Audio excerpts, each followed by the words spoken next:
56 ming dollar. Akalar, lak bosib turinglar bitta. Chiroyli arzon xonadonlar qo'yishni boshladik. Sotuvga chiqqan xonadon shu bo'ladi. Bunisini sotib oldik, bunisi 3 sotix. Mahallani ko'ryapsiz, yaxshi rivojlanayotgan mahalla.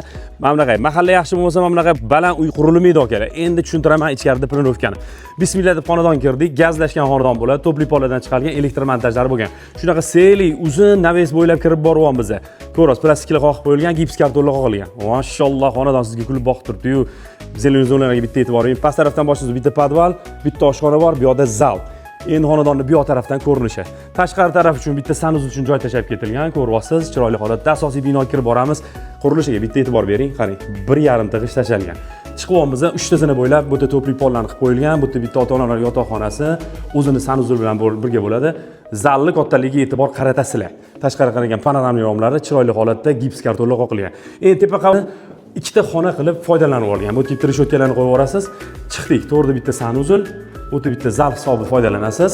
Chiroyli holatda remontlar ko'ryapsiz, qora suvda turibdi. Bu yerda bitta ota-ona yotoqxonasi, to'pli pollar bo'lgan. Manzil tekstil nazariy obod to'qimachi bo'ladi.